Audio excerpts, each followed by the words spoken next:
A comeback that smells like victory. An ex who swore she wouldn't flinch. Until one gesture cuts across the room and changes everything. Rings, guilt, buried dreams. If money buys silence, who sells their own peace? Would you face the cost of starting over? The highway stretched flat and familiar under October light. Ryan Miller kept both hands on the wheel, watching cornfields give way to billboards advertising family restaurants and farm equipment. 5 years ago, he'd left Riverton in the rear-view mirror without looking back. Now the exit sign appeared like a dare. He pulled into a gas station on the edge of town. The air smelled of diesel and cut grass. While the tank filled, he checked his phone. 3 messages from Victor Nolan, his business partner, each one shorter and sharper than the last. Board's waiting. Close it. Ryan pocketed the phone and paid inside, where the cashier called him Han and didn't recognize his face. The holding company's expansion depended on liquidity.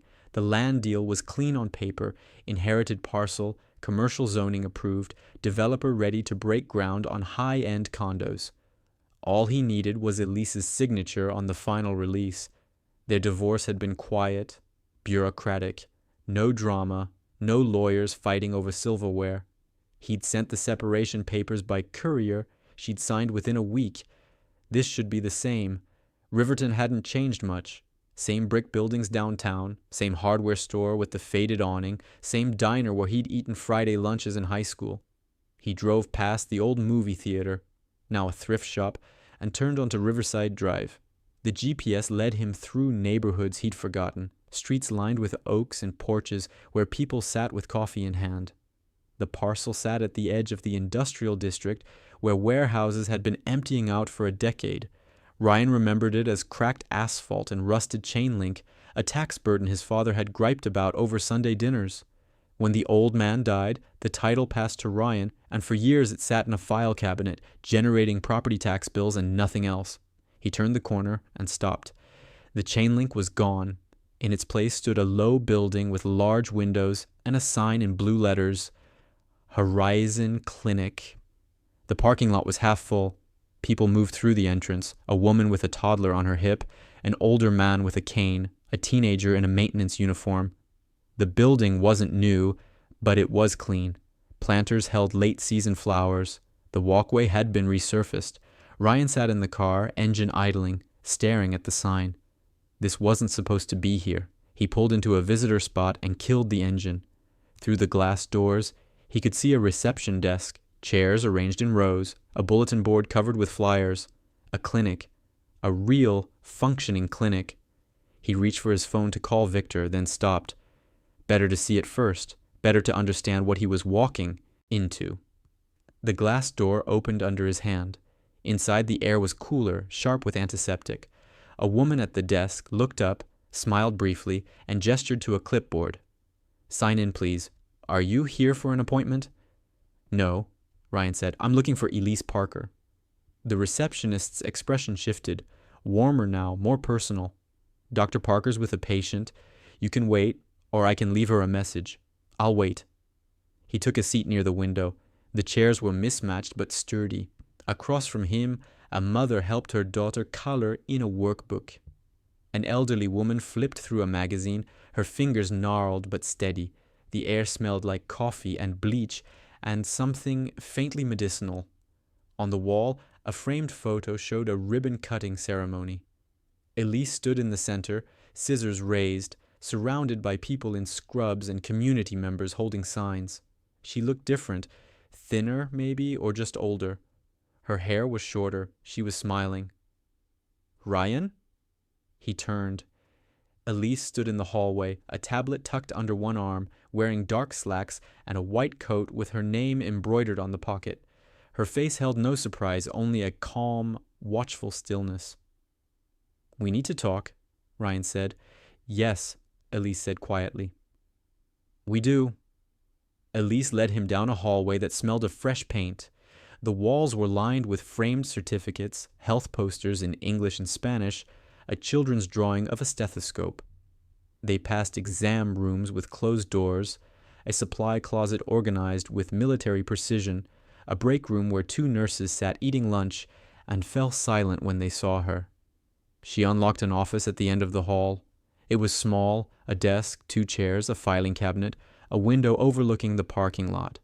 No personal photos, no clutter, just stacks of binders labeled by year and a corkboard covered with shift schedules and supply orders. Elise sat behind the desk and gestured to the chair across from her. Ryan remained standing for a moment, looking around, then sat. The chair creaked under his weight. "You didn't tell me you were coming," Elise said. "Didn't think I needed to," Ryan said. "It's a signature. Should have been 5 minutes." She folded her hands on the desk. Her nails were short, unpolished. "You're here about the land." "Yeah. You want to sell it." "The buyers lined up. Development company, condos. Good for the city." He paused, watching her face. "You built this." 2 years ago, Elise said. "The warehouses were sitting empty. The owner gave me a lease for $1 a year.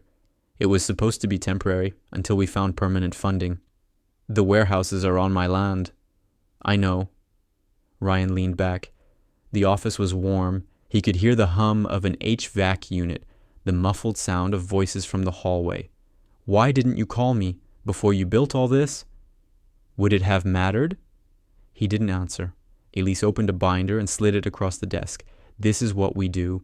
600 patient visits a month, physical therapy for people who can't afford the hospital copays, a pharmacy that fills prescriptions at cost, free walk-in hours 3 days a week." She turned a page. "We've got partnerships with 2 universities. Medical students rotate through here. Community health workers. We train people from the neighborhood." Ryan scanned the numbers. They were solid. No exaggeration. "How do you pay for it?" "Community insurance programs. Small grants. Donations." She closed the binder. "It works because we're here. People know where to find us. They trust us. Victor told me the lot was vacant." "Victor doesn't come to this part of town." Ryan rubbed his jaw. He'd shaved that morning in a hotel bathroom in Indianapolis, staring at himself in the mirror and practicing the conversation.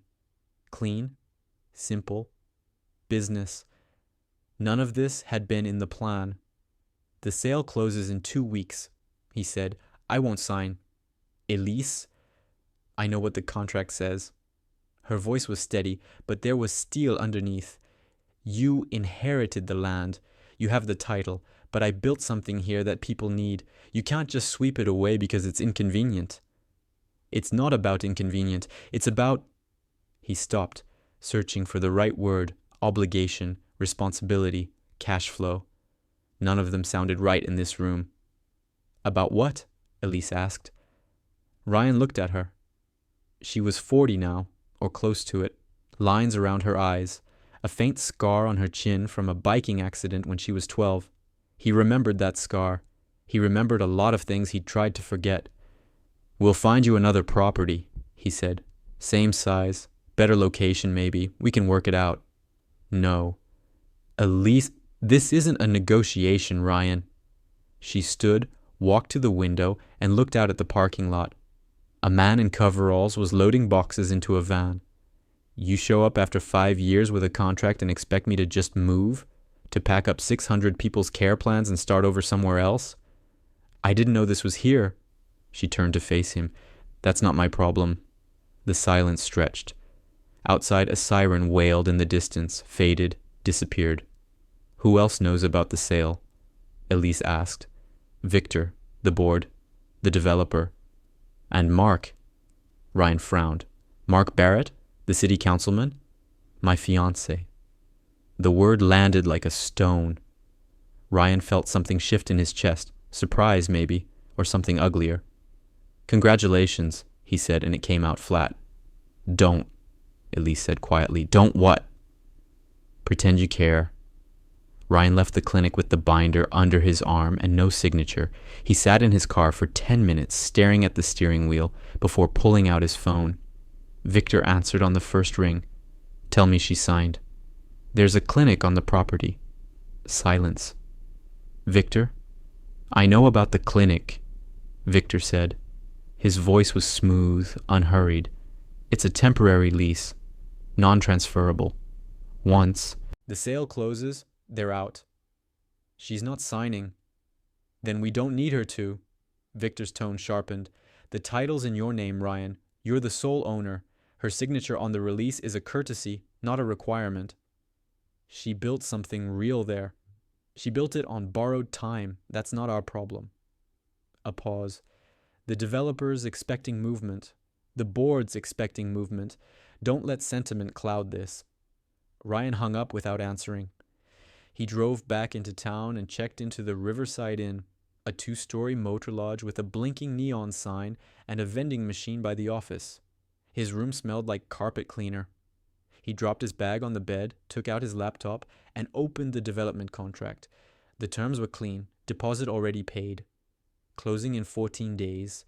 The parcel would be cleared, rezoned if necessary, and construction would begin within 60 days. Projected revenue for the holding company. Enough to fund the international expansion Victor had been pitching for 2 years. Ryan had signed off on the deal 3 months ago, back when the land was just a line on a spreadsheet. He pulled up the clinic's website. It was simple: contact info, hours, a mission statement. Photos showed the ribbon cutting, smiling faces, a community event with free health screenings. There was a donor page, a newsletter sign-up, a testimonial section. One testimonial caught his eye. Horizon saved my son's life. When he couldn't afford rehab, Dr. Parker found a way. She didn't ask for anything. She just helped. Ryan closed the laptop. He walked to the diner downtown and ordered coffee. The waitress recognized him this time, Betty Kowalski, who'd worked here since before he was born. She brought him pie without asking and said his father would have been proud to see him back. Ryan didn't correct her. At the counter, 2 men in feed caps were talking about the development. One of them said the new condos would bring in tax revenue. The other said it would price out locals.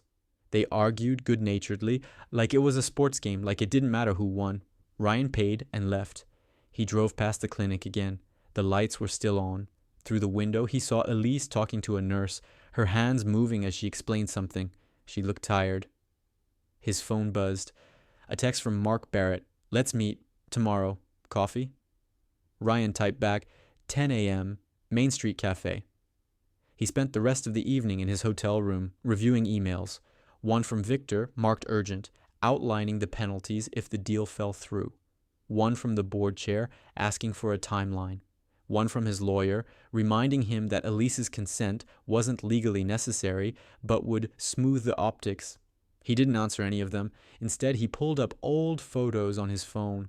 There was one from their wedding, Elise in a simple dress, both of them standing under an oak tree in her parents' backyard, smiling like they meant it. He deleted most of the photos after the divorce, but this one had stayed, buried in a folder he never opened. He looked at it for a long time, then put the phone face down on the nightstand and turned off the light. Main Street Cafe was crowded at 10.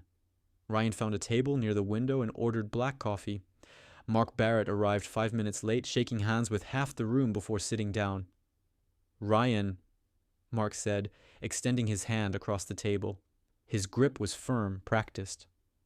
Good to see you. Likewise. Mark ordered a latte and leaned back, his suit jacket immaculate. He had the kind of face people trusted, square jaw, easy smile, eyes that crinkled at the corners. He looked like someone who coached Little League on weekends. Elise told me you came by the clinic, Mark said. Yeah. It's an amazing place. She's done incredible work. She has? Mark stirred his latte. Look, I'll be straight with you. The development's good for Riverton, jobs, housing, tax base. The city needs it. And the clinic? The clinic's important, Mark said carefully. But it doesn't have to be there. Ryan sipped his coffee. It was too hot. He set it down. Where else would it go? We've been looking at options. There's space in the old school building on 5th, community center off Route 9. We could work out a lease, maybe even a purchase agreement. Elise would have a say in the terms. She doesn't want to move. I know. Mark's smile tightened. But sometimes we have to make hard choices for the greater good. Greater good, Ryan repeated. This development brings in revenue that funds schools, roads, public services. It's a net positive. Mark leaned forward. Elise cares about the clinic. I get that. But she's also practical. If we offer her something better, more space, better terms, she'll see reason. Have you offered her that? Mark hesitated. We're working on it. Working on it. These things take time. Ryan looked out the window. Across the street, a woman was sweeping the sidewalk in front of a flower shop. The morning sun caught the dust in the air, turning it gold. Victor says the clinic's lease is temporary, Ryan said. It is. Non-transferable. That's right. Ryan turned back to Mark. So once the sale closes, Elise is out, no matter what you promise her. Mark's expression didn't change, but something flickered behind his eyes. We'll make sure she lands on her feet. That's not an answer. It's the best answer I can give right now.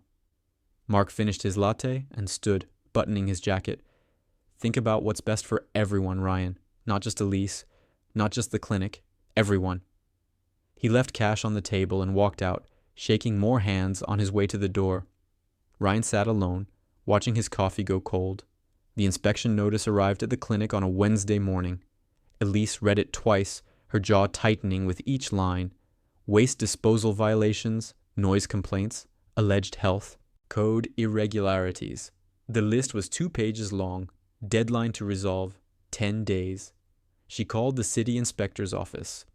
The woman on the phone was polite but firm. We received multiple complaints, Dr. Parker. We have to investigate. From who? The complaints were anonymous. All of them? Most of them. Elise hung up and stared at the notice. In 2 years, they'd had 1 routine inspection. Now suddenly, there were 6 complaints in a week. She walked through the clinic, clipboard in hand, checking every corner. The waste disposal was up to code, medical waste in sealed containers, regular trash separated properly. Noise? They were in an industrial area. The nearest residential block was half a mile away. The health code items were minor. A loose handrail in the bathroom, a fire extinguisher that needed recertification. She fixed what she could and hired a contractor for the rest. The bill came to $3,000, money she'd earmarked for new exam tables. The next day, a delivery of medications from a partner lab was delayed. No explanation, just a terse email. Supply chain issues, will update. Then the utilities. A notice from the water company about an unpaid bill, except Elise had the canceled check in her files. She spent an hour on the phone, transferred 4 times before someone admitted it was a clerical error. By Friday, she was exhausted. She sat in her office after hours, the building silent around her, and made a list. Inspections, supply delays, utility problems, contract cancellations. Individually, they were frustrating. Together, they felt deliberate. Her phone buzzed, Mark's name on the screen. "Hey," she said, "how are you holding up?" "Fine." She rubbed her eyes. "Why?" "I heard about the inspection. I'm sorry." "Are you?" Silence. "Elise," Mark said carefully, "this doesn't have to be hard. We can work something out." "We?" "Ryan's willing to negotiate. The developer's flexible on terms. If you just what? Sign away the clinic?" "Find a better solution," Mark said. "One that works for everyone." Elise laughed, a short, bitter sound. "You mean one that gets you a campaign photo op?" "That's not fair." "Isn't it?" She stood pacing the small office. "You promised me you'd protect this place. You said you believed in what we're doing." "I do believe in it." "Then prove it." "Elise, I have to go." She hung up before he could answer. She sat in the dark for a long time, listening to the HVAC hum, the distant sound of traffic. Her phone stayed silent. Ryan spent the weekend digging. He started with emails, searching his own archive for anything related to the development. Most of it was routine. Proposals from the developer, financial projections, zoning documents. But buried in a thread from 6 months ago, he found something odd. A meeting invite from Victor to the developer's CEO with Mark Barrett CC'd. The subject line, timeline alignment. Ryan hadn't been included. He opened his laptop in the hotel room and pulled up the holding company's shared drives. As majority shareholder, he had access to everything, but he rarely looked at the operational files. Victor handled day-to-day management. Ryan approved budgets and signed contracts. Now he searched methodically, meeting minutes, email chains, draft proposals. There were more meetings he hadn't attended, more documents he hadn't seen. One file caught his eye, a zoning amendment proposal, formatted like an official city document, dated 3 weeks before the city council had approved the rezoning of the parcel. He opened it. The language was dense, technical, adjusting density limits, parking requirements, setback rules. It was tailored precisely to the developer's needs. He checked the document properties, created by Vuye Nolan, last modified, same date as the file creation. Ryan called his lawyer. It was Sunday evening, but David Pruitt answered on the second ring. "I need a favor," Ryan said. "What kind?" "Quiet, thorough, maybe unpleasant." David sighed. "What are we looking for?"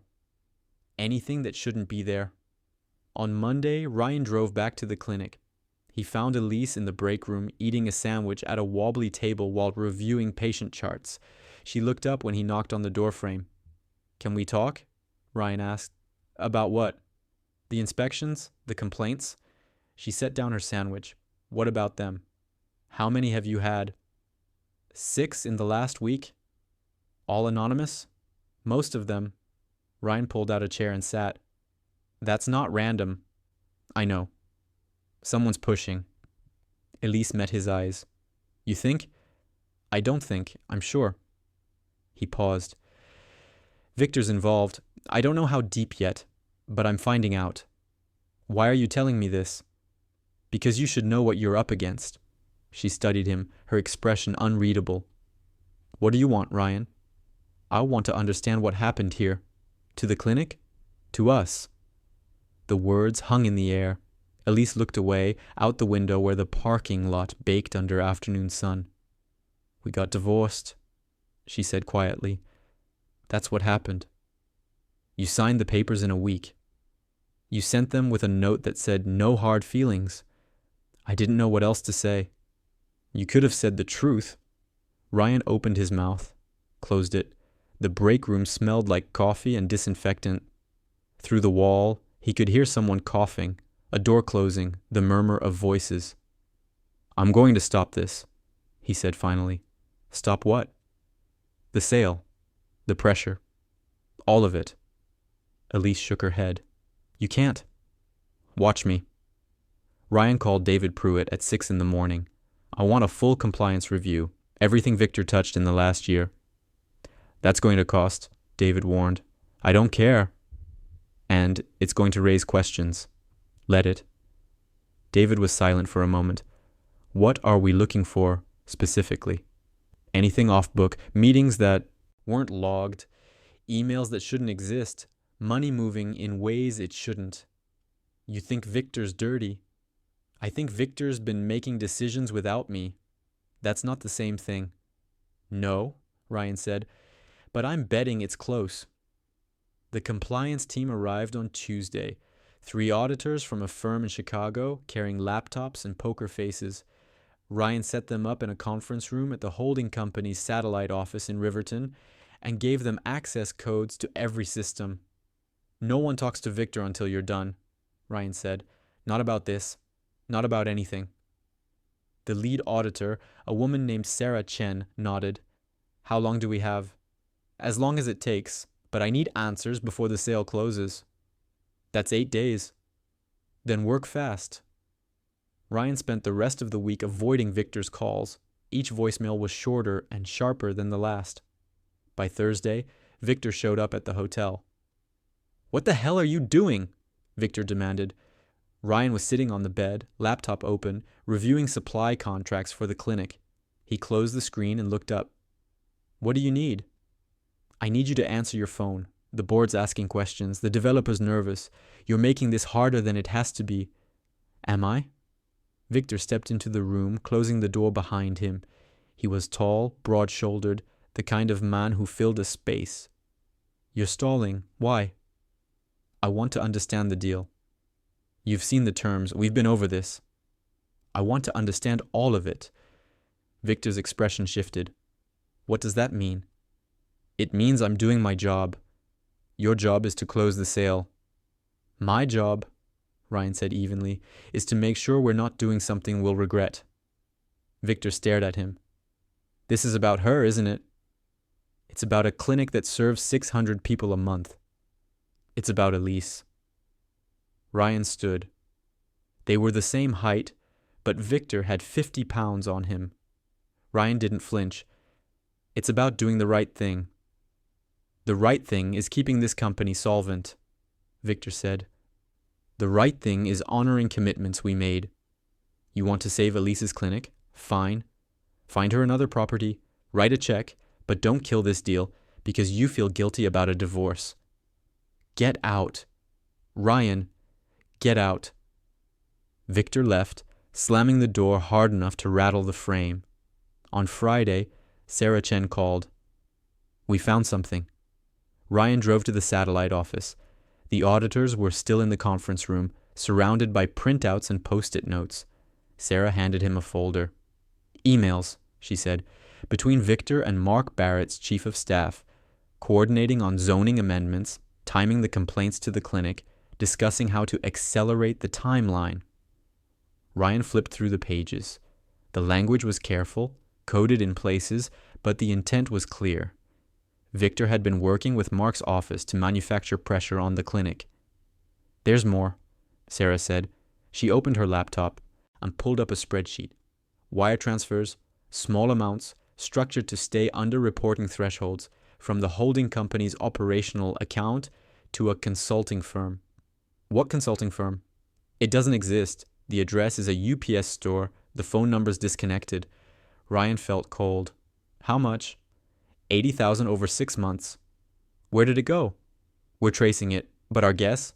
Back to Victor, or someone working for him.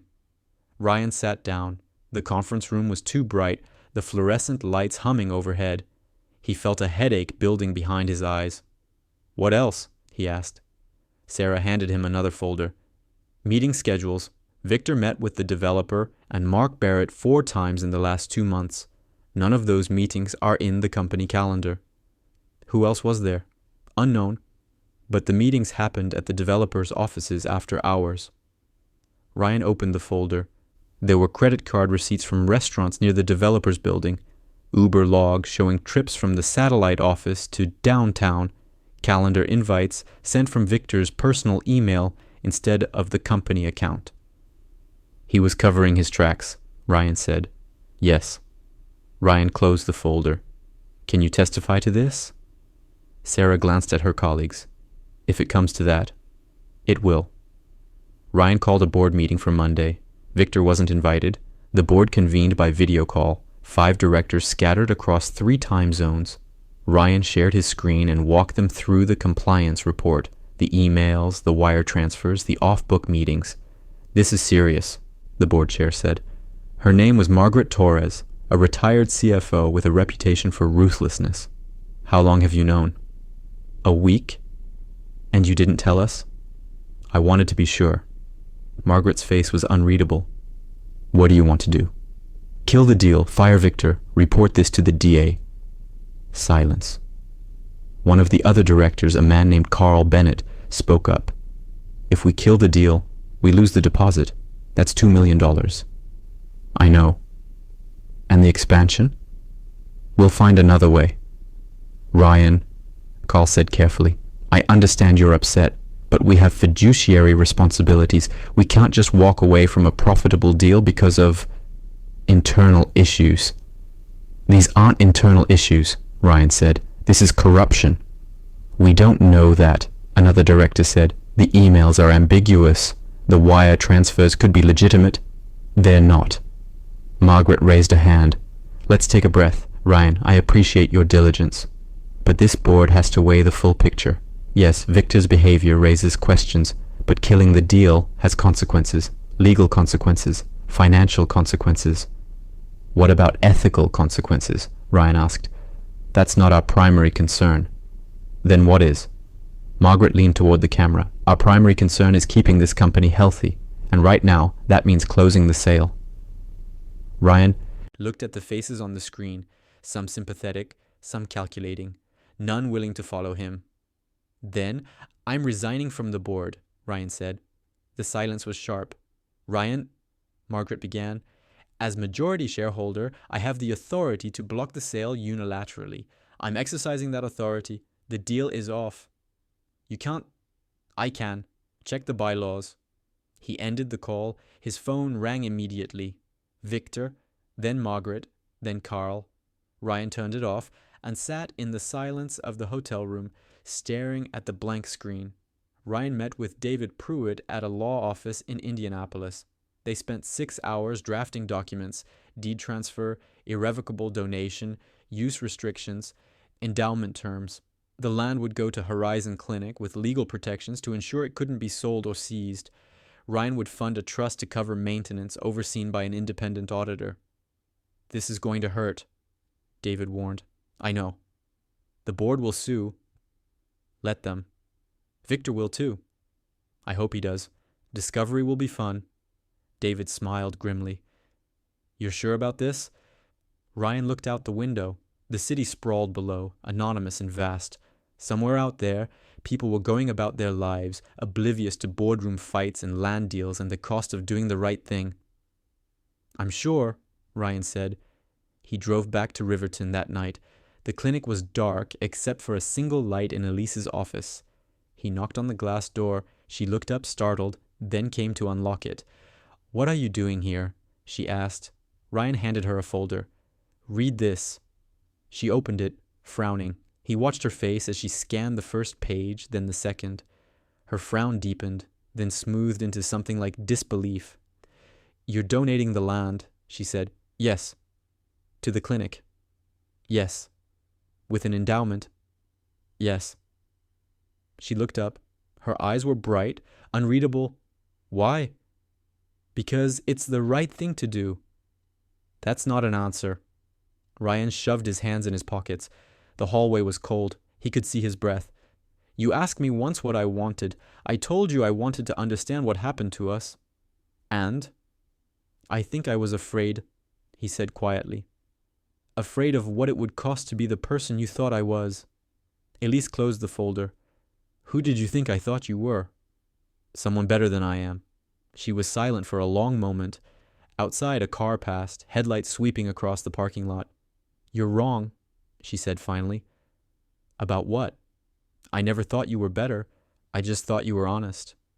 The word landed hard. Ryan looked at the floor, the scuffed tile, the flickering fluorescent light. I wasn't, he said. I'm trying to be now. Elise handed back the folder. You'll need to sign in front of a notary. I know. And you'll need to coordinate with the county recorder. David's handling it. She studied him. This is going to blow up your company. Probably. Victor will come after you. Let him. Mark too. I'm counting on it. Elise's mouth twitched. Not quite a smile, but close. You filed with the DA? This morning. What did you tell them? Everything. She nodded slowly. You should go home, Ryan. This is home. You know what I mean. He did, but he stayed anyway, standing in the cold hallway, looking at a woman he'd once loved and lost and didn't know how to reach anymore. I'm sorry, he said. For what? For all of it. Elise looked at him for a long time, then she opened the door wider. Come on, I'll make coffee.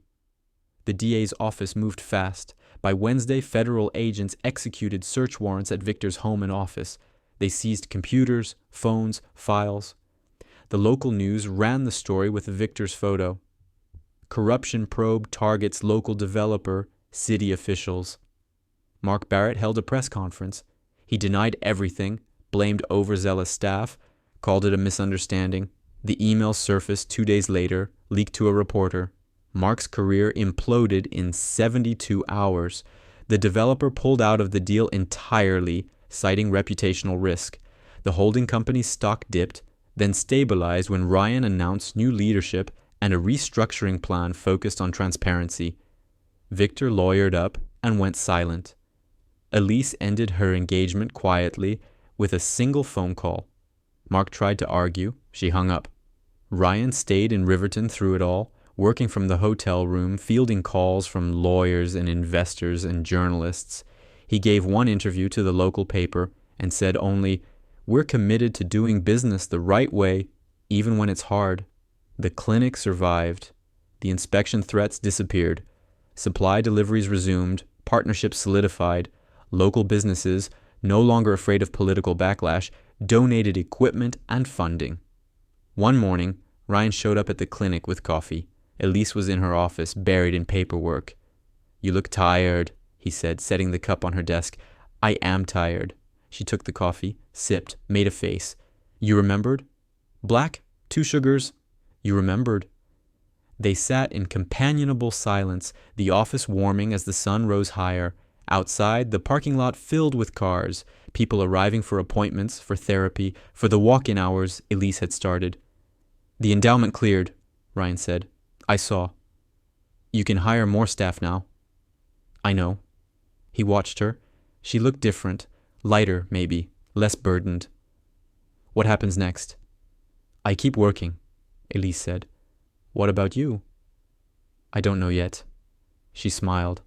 "That's honest. I'm trying." Spring came slowly to Riverton. The clinic expanded, adding evening hours and a mobile unit to reach rural areas. Elise hired 2 more doctors, a nurse practitioner, a social worker. The waiting room was always full. Ryan stayed. He sold his condo in Indianapolis, bought a small house on the edge of town, and started consulting for nonprofits. He and Elise fell into a rhythm. Coffee on Tuesday mornings, dinner on Fridays, long walks on weekends when the weather allowed. They didn't talk about the past much. There was too much present to navigate, the clinic's needs, the ongoing legal cases, the slow work of rebuilding trust. One Saturday, they drove out to the old parcel. The deed was recorded now, the land officially transferred. A new sign stood at the entrance, Horizon Clinic Community Health Center. A plaque below it read, "Donated by Ryan Miller, in service to those who need it most." Elise stood in front of the sign, arms crossed, squinting in the sun. "You didn't have to do that." "I wanted to." "It's embarrassing." "It's the truth." She glanced at him. "You've changed." "So have you." "How?" He thought about it. "You're less afraid." "Of what?" "Of being wrong. Of needing help." Elise laughed. "I've always needed help. You just wouldn't ask for it."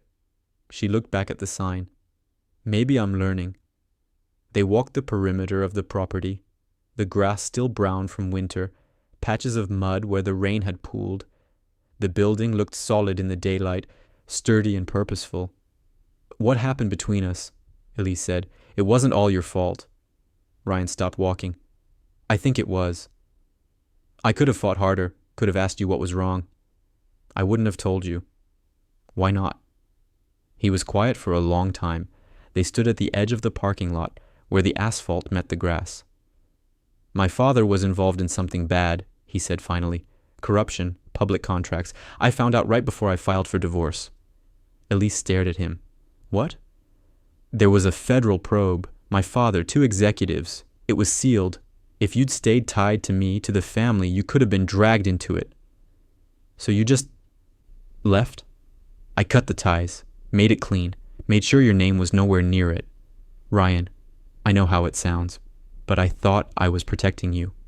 Elise closed her eyes. "You should have told me." "I know." "You should have trusted me." "I know." She opened her eyes. They were wet. "I hated you for years." "I don't blame you. I hated you for being a coward." "I was." She wiped her face, angry at the tears. "And now? Now I'm just trying to do better." They stood in the silence. A bird called from somewhere nearby. The wind picked up, carrying the smell of rain. "I don't know if I can forgive you," Elise said. "I don't expect you to. But I want to try." Ryan looked at her. "Why?" "Because you gave me this." She gestured at the building, the sign, the land. "Because you didn't have to, and you did anyway. That's not enough. It's a start." They walked back to the car slowly. The sky was clouding over, the air heavy with coming rain. Ryan opened the door for her, an old habit, and she got in without comment. As he drove back to town, Elise said, "I'm not promising anything. I know. We're not just picking up where we left off.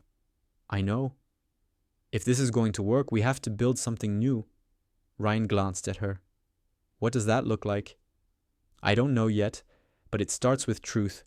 No more secrets. No more protecting me from things I need to know." "Deal." She smiled. "And coffee on Tuesdays. And dinner on Fridays. And walks on Saturdays. And the clinic comes first," Ryan said. "Always." The rain started as they reached the edge of town, fat drops splattering the windshield. Ryan turned on the wipers.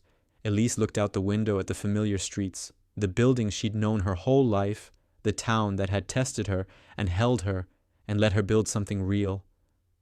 "Thank you," she said quietly. "For what?" "For coming back. For doing the hard thing." Ryan pulled up in front of the clinic. The parking lot was empty, the building dark. He turned off the engine and sat in the silence, rain drumming on the roof. "I'm not a hero," he said. "I know." Elise reached for the door handle, then stopped. "But you're here. That counts." She got out of the car and ran through the rain to the entrance, keys jingling. Ryan watched her unlock the door, step inside, turn on the lights. The building glowed warm against the gray afternoon.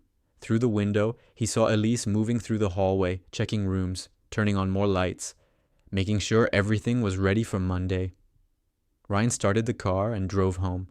The rain followed him, steady and relentless, washing the streets clean. In his rearview mirror, the clinic's lights stayed on, a beacon in the storm. The land between them wasn't gone, but it was no longer a barrier.